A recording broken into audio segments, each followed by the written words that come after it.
Assalamualaikum warahmatullahi wabarakatuh. Kembali lagi dengan saya Abdus Salam. Pada kesempatan kali ini, pada video kali ini, kita akan membahas terkait dengan Islamic Bank, ya, bank syariah.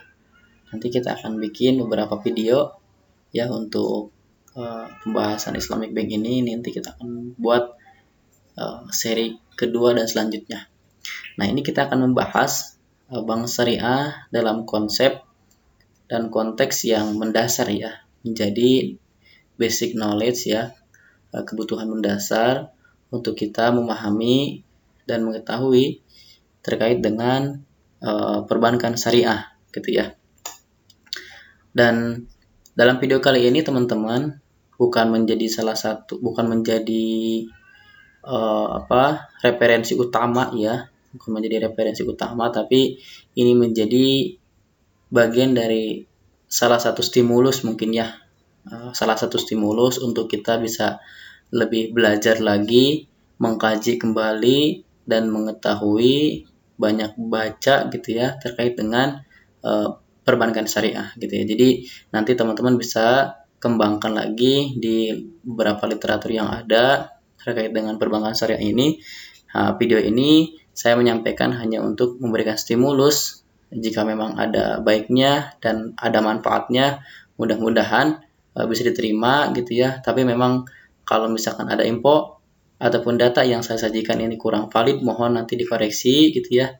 Dan menjadi bahan brainstorming kita gitu ya, pertimbangan ke depan untuk mengkaji dan lebih memahami kembali terkait dengan perbankan syariah ini begitu. Dan sebelum kita membahas terkait dengan Islamic Bank ataupun perbankan syariah, saya akan menyampaikan dulu data ya. Saya akan menyampaikan dulu data yang disajikan oleh Otoritas Jasa Keuangan ya, OJK, terkait dengan tingkat literasi dan inklusi keuangan di Indonesia pada tahun 2013 sampai tahun 2019. Nah, ini memang datanya gak terlalu update ya, tapi insya Allah merepresentasikan pesan yang ingin saya sampaikan dalam slide ini gitu ya. Nah, kalau misalkan kita lihat tingkat literasi dan inklusi keuangan di Indonesia itu trennya mengalami pertumbuhan ya, Kalau kita lihat dari tahun 2013 sampai tahun 2019, dari angka literasinya 21% atau dibulatkan 22% ya, menjadi 38%. Sedangkan inklusinya dari 9% atau bahkan mungkin 60% sampai ke 76% gitu ya. Jadi relatif mengalami peningkatan. Itu trennya baik. Nah, kalau misalkan kita lihat untuk inklusi yang syariahnya, teman-teman bisa bergeser ke yang ini. Kita lihat memang ini juga mengalami pertumbuhan ya, untuk inklusi yang syariahnya ya, mengalami pertumbuhan dari 8% atau 9% mengalami 9,10%. Memang pertumbuhannya untuk yang syariah cukup tidak terlalu signifikan gitu ya, masih banyak yang perlu kita koreksi. Maka kemudian saya mengajak kepada teman-teman, baik itu mahasiswa ya dan masyarakat umum, untuk lebih melek lagi, lebih terpicu kembali gitu ya untuk mempelajari dan memahami literasi keuangan syariah, khususnya gitu ya, perbankan, pasar modal dan lain sebagainya gitu ya, dan juga inklusi, mempraktekkan hal tersebut gitu, sehingga perjuangan kita untuk mendakwahkan ekonomi Islam lebih masif dan lebih komprehensif gitu ya. Jadi mudah-mudahan ini baru data yang disajikan tahun 2019. Nah, bahkan mungkin jika kita lihat tahun 2020 atau bahkan mungkin 2021, hari ini trennya mungkin sudah meningkat gitu ya.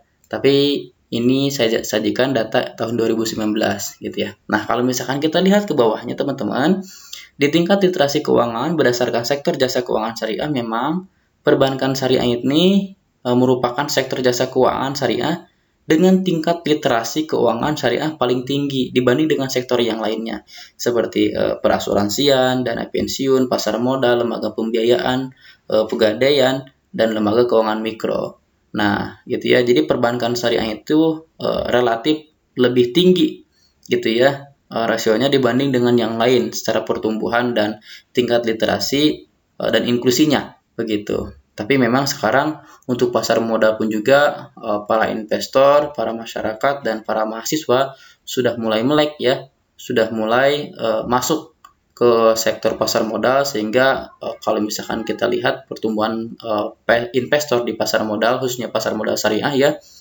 itu mengalami pertumbuhan yang cukup signifikan gitu ya, khususnya di masa pandemi seperti ini cukup baik, dan alhamdulillah kita cukup berbangga dan merasa ada peningkatan untuk literasi keuangan syariah, baik itu di sektor bank maupun non-bank gitu ya. Mudah-mudahan ke depan menjadi tren positif juga untuk peningkatan ekonomi syariah di Indonesia. Nah, ini perlu saya sampaikan juga data yang cukup bagus. Ini ya, mudah-mudahan menjadi stimulus dari data ini. Tadi data yang tren ataupun peningkatan yang syariahnya, inklusi dan literasi dan inklusi syariahnya memang mengalami pertumbuhan yang tidak signifikan gitu ya, gak jauh banget datanya ataupun ini angkanya, sehingga mudah-mudahan dari data ini kita lebih aware lagi, sadar lagi gitu ya terkait dengan literasi dan inklusi keuangan syariah. Nah, begitu. Nah, kemudian kita masuk ke pembahasan yang ingin saya sampaikan dalam video kali ini, yaitu terkait dengan perbankan syariah. Nah, apa sesungguhnya perbankan syariah itu? Gitu ya. Sederhananya saya memaknai perbankan syariah itu sebagai entitas. Sebagai entitas yang melakukan penghimpunan dana ya, yang melakukan penghimpunan dana dari masyarakat gitu ya. Masyarakat mana? Masyarakat yang surplus unit. Gitu ya. Masyarakat yang surplus unit. Dalam bentuk apa? Ada dalam bentuk tabungan gitu ya, ada dalam bentuk deposito gitu ya, dengan berbagai macam akad ya, begitu. Nah, jadi entitas yang melakukan penghimpunan dana dari masyarakat. Nah, kemudian menyalurkan lagi kepada masyarakat dalam bentuk pembiayaan. Ya, kalau di bank konvensional ada kredit. Kalau di bank syariah ada pembiayaan, bahasanya, pembiayaan. Nah, jadi menyalurkan kepada masyarakat dalam bentuk pembiayaan. Masyarakat mana? Masyarakat yang defisit unit. Begitulah. Jadi masyarakat yang defisit unit, sehingga bank syariah ini ataupun bank ini fungsinya adalah melakukan penghimpunan dana dan juga menyalurkan lagi dananya. Nah, dalam kata lain, kita lihat perbankan syariah ini bisa melaksanakan fungsi sebagai intermediasi keuangan serta menjalankan kegiatan usaha berdasarkan prinsip syariat Islam ataupun prinsip syariah. Begitu. Nah, jadi tadi saya sampaikan lagi, menghimpun dana dari masyarakat yang surplus unit dan kemudian menyalurkan lagi kepada masyarakat yang defisit unit dalam bentuk pembiayaan sesuai dengan berdasarkan prinsip syariat Islam. Nah, prinsip syariat Islam ini ataupun prinsip syariah ini dalam perbankan syariah ini mengacu kepada fatwa yang dikeluarkan oleh Dewan Syariah Nasional Majelis Ulama Indonesia ataupun DSN MUI gitu ya. Nah, kenapa perbankan syariah ataupun bank syariah harus mengikuti fatwa sedangkan bank konvensional tidak? Nah, jadi kedudukan fatwa itu sebetulnya tidak mengikat. Fatwa bisa mengikat apabila ada regulasi yang mengaturnya. Nah, perbankan syariah itu diatur oleh regulasi, oleh undang-undang, harus mengikuti fatwa. Maka kemudian perbankan syariah harus mengikuti fatwa. Apapun produk apapun, kegiatan apapun, baik itu operasional dan sebagainya, harus mengikuti fatwa. Di dalam fatwa DSN MUI ada fatwa tentang bunga, ya, tentang bunga, dan sehingga bunga di dalam perbankan syariah dilarang, diharamkan, karena sama dengan riba. Nah, begitu ya. Nah, kemudian dan seterusnya. Jadi, perbankan syariah itu harus mengikuti fatwa karena ada regulasi yang mengaturnya. Jadi, fatwa itu bisa mengikat apabila ada regulasi yang mengaturnya. Jadi, berdasarkan prinsip syariat Islam ini, perbankan syariah harus mengikuti fatwa.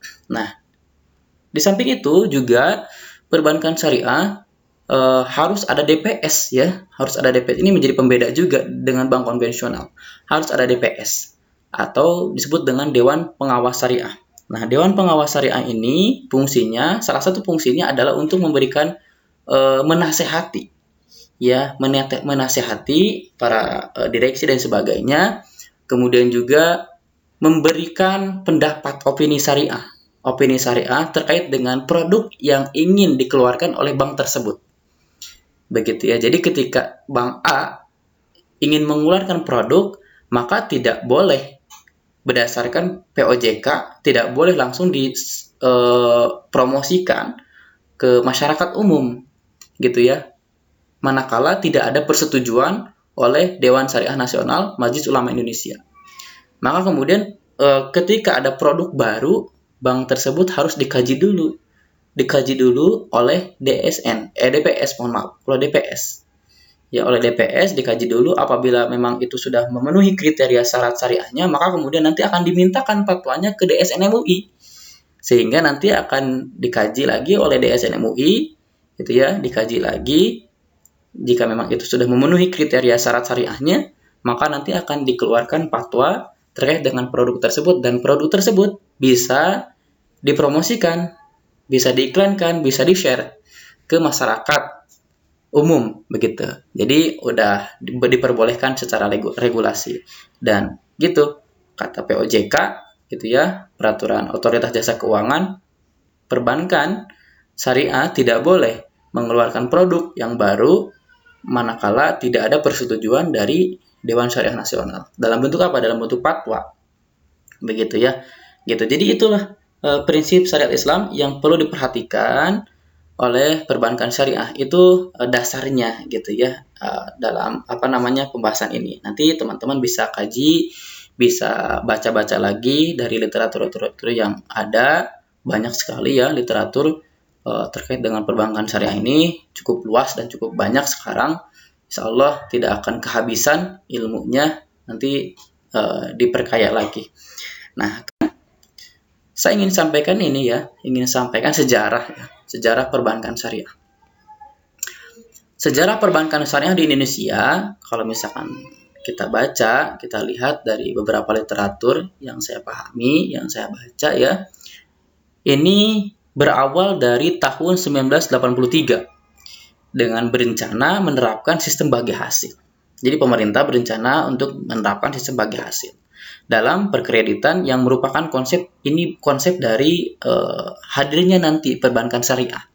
Nah, kemudian tahun 1980 inisiatif pendirian bank Islam Indonesia ini dimulai dengan munculnya BMT Salman ITB. Itu yang pertama. Yang kedua juga ada Koperasi Ridho Gusti itu di Jakarta.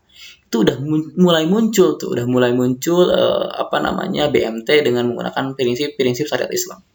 Nah, kemudian 1988 pemerintah mengeluarkan paket kebijakan deregulasi perbankan dengan membuka kesempatan seluas-luasnya kepada bisnis perbankan. Jadi udah membuka ruang komunitas tersebut untuk dapat melakukan bisnis perbankan dengan melakukan syariat Islam, prinsip-prinsip syariat Islam, gitu ya. Nah, kemudian 1990 Majelis Ulama Indonesia membentuk kelompok kerja untuk mendirikan bank syariah di Indonesia dan mengadakan lokakarya terkait dengan bunga dan perbankan. Jadi MUI sudah membentuk membentuk kelompok kerja untuk tujuan akhirnya itu mendirikan perbankan syariah di Indonesia, gitu loh. Dan alhamdulillah pada tahun 1991 hasil kerja dari kelompok kerja yang dibentuk oleh MUI tersebut membuahkan hasil positif, yaitu berdirinya bank syariah pertama di Indonesia, yaitu PT Bank Muamalat Indonesia ataupun BNI, ya, pada tanggal 1 November 1991, gitu ya. Nah, kemudian sejak tahun 1992, tanggal 1 Mei 1992 BMI resmi beroperasional. Jadi itu tonggak sejarah ya, tonggak sejarah perkembangan perbankan syariah hari ini di Indonesia, gitu ya. Yaitu yang pertama itu adalah BMI, Bank Muamalat Indonesia. Dan hari ini alhamdulillah di Indonesia sudah ada bank syariah terbesar ya, hasil merger Bank BUMN Syariah, Bank BRI Syariah, kemudian juga Mandiri Syariah dan BNI Syariah, gitu ya. Dari merger ketiga bank tersebut melahirkanlah Bank Syariah Indonesia. Dan alhamdulillah mudah-mudahan ini menjadi tonggak awal babak baru ya, perkembangan dan pertumbuhan ekonomi syariah di Indonesia. Mudah-mudahan ke depan rencana Indonesia ingin menjadi pusat ekonomi syariah dunia, gitu ya. Mudah-mudahan bisa tercapai, dan insya Allah jika memang kita berikhtiar, ikhtiar komunal, ikhtiar jama'i ya, ikhtiar berjamaah bareng-bareng masyarakat dan juga pemerintah, gitu, insya Allah dengan tujuan akhir kita ingin menjadi negara pusat ekonomi Islam dunia, insya Allah akan terwujud, gitu. Dan kemudian ini landasan hukum operasional perbankan syariah ya. Kita lihat dari beberapa literatur. Yang pertama, Undang-Undang Nomor 7 Tahun 1992 untuk awal operasional perbankan syariah di Indonesia, yaitu BMI tadi, itu bank dengan sistem bagi hasil. Di dalam regulasinya, dalam undang-undangnya, redaksinya seperti itu. Bank dengan sistem bagi hasil. Itu baru seperti itu ya. Nah, kemudian ada revisi kembali tahun 1998, yaitu Undang-Undang Nomor 10 Tahun 98 dengan pembahasan, gitu ya, dual bank system di dalam regulasinya, yaitu di Indonesia sudah mulai masuk dua sistem bank. Yang pertama ada bank konvensional, yang kedua bank syariah, gitu. Itu untuk tahun 1998. Nah, kemudian dengan tonggak pertumbuhannya perbankan syariah, berkembangnya ekonomi Islam dan lain sebagainya, dan juga para pejuang-pejuang kita, untuk menumbuh kembangkan, gitu ya, para pakar ekonomi syariah dan lain sebagainya, berusaha berjibaku ikhtiar jama'i ya, ikhtiar kolektif, dan alhamdulillah muncullah regulasi yang komprehensif, yaitu Undang-Undang Nomor 21 Tahun 2008 tentang perbankan syariah. Dan ini menjadi tonggak, gitu ya, kekuatan payung hukum untuk perbankan syariah di Indonesia. Meskipun memang ketika munculnya undang-undang ini, gitu ya, banyak, gitu ya, pro kontra, ada yang sepakat dan tidak, gitu ya, tapi alhamdulillah sampai hari ini menjadi salah satu ini menjadi sentral utama untuk payung hukum perbankan syariah di Indonesia, dan pembahasannya sudah cukup komprehensif. Jadi teman-teman nanti bisa buka jika memang ingin membahas dan mengkaji juga memahami perbankan syariah, bisa dibuka Undang-Undang Nomor 21 Tahun 2008 tentang perbankan syariah. Insya Allah ini pembahasannya udah komprehensif, udah banyak dan kafah, gitu, insya Allah. Ini ya untuk landasan hukum operasional perbankan syariah dari tahun ke tahun, dan kita sudah mulai berkembang sekarang. Nah, kemudian apa sih fungsi bank, gitu ya? Apa sih fungsi bank syariah, gitu ya? Saya ingin membahas sederhana, gitu ya. Nah, sebetulnya memang sama aja untuk baik bank syariah maupun bank konvensional sudah secara fungsi keseluruhannya, gitu. Tapi mungkin nanti akan ada pembeda warna ya untuk perbankan syariah sendiri. Nah, Perbankan syariah, fungsi perbankan syariah yang pertama adalah funding. Ya, funding atau penghimpunan dana.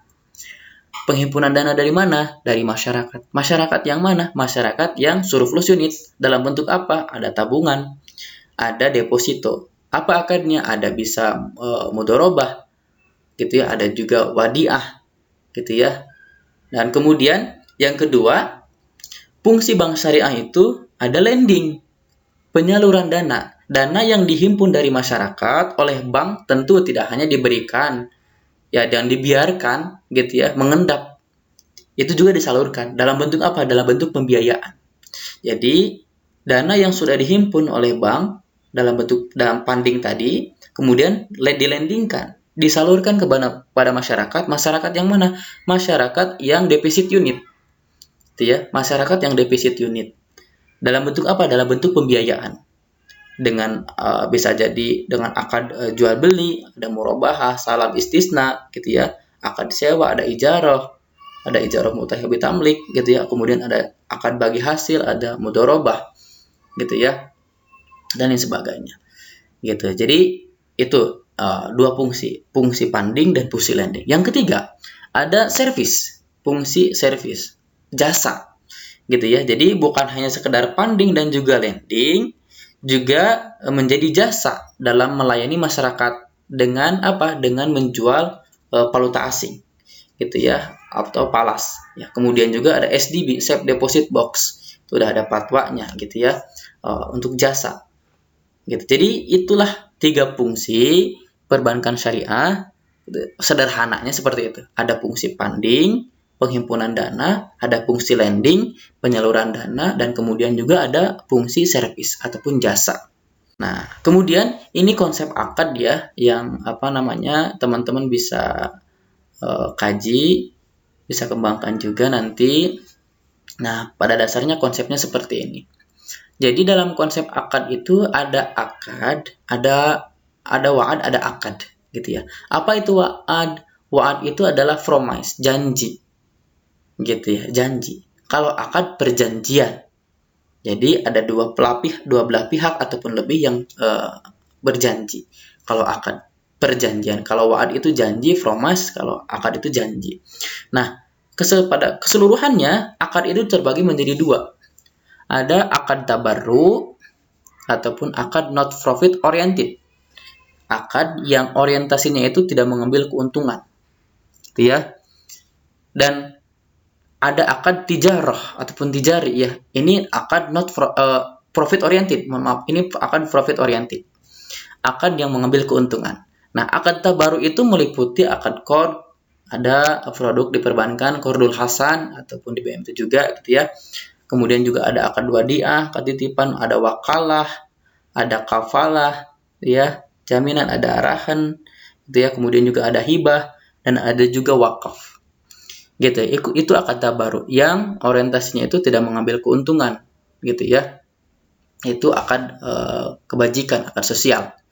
Nah, kemudian ada akad tijarah yang profit oriented ini. Nah, ini juga terbagi menjadi 2 secara konsepnya. Ada natural certainty contract dan natural uncertainty contract. Jadi keuntungannya ada yang pasti dan juga tidak pasti. Ini ya. Yang pasti ini ada akad murabahah, akad jual beli, salam, istisna. Ini ada akad sewa juga, ijarah, gitu ya. Nah, kemudian yang keuntungannya tidak pasti, gitu ya. Ada musyarakah, dan juga ada mudorobah, gitu. Bagi hasil musyarakah ada sirkah, gitu ya, perserikatan, dan kemudian juga ada mudorobah, kan bagi hasil, gitu ya. Nah, nanti kan bagi hasilnya untuk nisbah bagi hasilnya sesuai dengan kesepakatan ya. Ada 50-50, 40-60, 70-30 dan sebagainya. Itu sesuai nanti di akadnya, nisbah bagi hasilnya. Itu akad mudorobah. Dan untuk mujaroah, musaqah dan mukhabarah itu akad untuk sektor pertanian. Begitu ya. Jadi itu loh konsep akad, teman-teman. Nanti teman-teman bisa kaji kembali dari literatur yang ada, yang banyak ya. Nanti bisa dikembangkan. Dan kemudian ini perbedaan antara bunga dan bagi hasil yang ada di bank konvensional dan juga bank syariah. Kalau bank konvensional menggunakan bunga, bank syariah menggunakan bagi hasil nih. Nah, bunga menentukan bunga dibuat sewaktu perjanjian tanpa berdasarkan kepada untung ruginya. Kalau bagi hasil, penentuan bagi hasil dibuat sewaktu perjanjian dengan berdasarkan kepada untung ruginya. Begitu ya. Nah, kemudian untuk bunga dihitung berdasarkan modal yang ada. Kalau bagi hasil dihitung berdasarkan jumlah keuntungan atau hasil penjualan yang diperoleh. Makanya tadi saya sampaikan ini keuntungannya tidak pasti. Jika usahanya bagus, maka kemudian profitnya, nisbah bagi hasilnya akan besar. Jika usahanya kurang bagus, maka nisbah bagi hasilnya mungkin relatif akan sedikit kecil gitu ya. Nah, kemudian untuk bunga, pembayaran bunga tetap seperti perjanjian. Seperti pada perjanjian ya, tanpa mempertimbangkan apakah proyek yang dilaksanakan untung atau rugi. Jika bagi hasil, tergantung pada keuntungan proyek ataupun bisnis ataupun usaha ya. Apabila mengalami kerugian, maka akan ditanggung bersama antara sohibul mal dengan mudharib ya, antara pemberi modal dan pengelola modal. Nah, kemudian untuk bunga, jumlah pembayaran bunga tidak meningkat walaupun jumlah keuntungan berlipat ganda. Misalkan flat 4%, 5% ataupun berapa persen. Nah, sedangkan bagi hasil, jumlah pemberian hasil meningkat sesuai dengan peningkatan keuntungan yang didapatkan. Nanti kalau makanya tadi yang saya sampaikan juga ya, jika memang nisbah bagi hasilnya sesuai dengan kesepakatan 70-30, tapi secara porsi keuntungannya nanti akan disesuaikan dengan pendapatan usahanya. Gitu ya. Jadi 70% itu bisa jadi lebih besar gitu ya, bisa jadi lebih kecil gitu.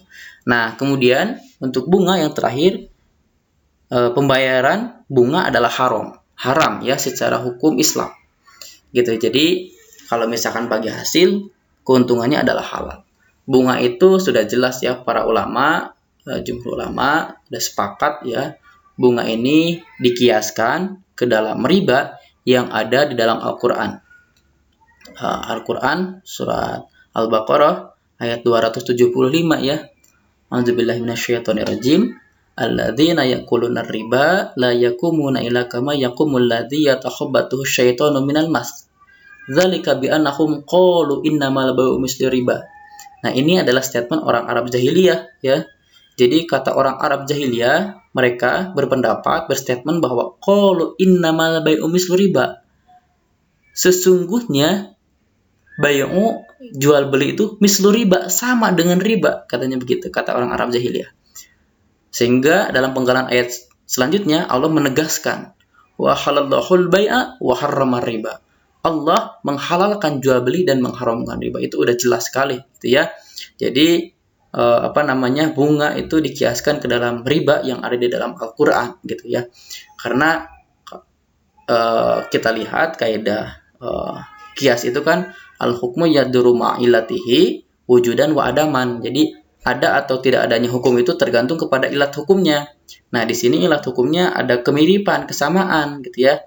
Bunga di bank itu ada tambahan gitu ya. Kemudian juga riba di dalam Al-Qur'an juga ada ziyadah, ada tambahan juga gitu ya. Jadi ilat hukumnya sama, penyakitnya sama di situ. Maka kemudian bisa dikiaskan ke dalam riba yang ada di dalam Al-Qur'an, bunga yang ada di bank konvensional tersebut, sehingga menjadi haram. Sedangkan bagi hasil, ya keuntungannya adalah halal, insya Allah. Jadi itulah perbedaan antara bunga dengan bagi hasil. Dan kemudian yang terakhir, saya ingin sampaikan ini pada teman-teman semuanya untuk market share ya, pertumbuhan market share perbankan syariah. Ini data tahun 2020 ya, ini sumbernya dari Otoritas Jasa Keuangan tahun 2020 yang menyatakan bahwa untuk market share perbankan syariah ini di angka 6,51%. Ya, masih jauh ya kalau misalkan kita lihat untuk perbankan nasional ya, dibanding dengan perbankan nasional masih di kisaran 6,51%. Ini data sebelum adanya merger ya. Nanti kalau misalkan untuk setelah merger bisa jadi ini di angka 7 atau bahkan mungkin 8% ya untuk market share perbankan syariahnya.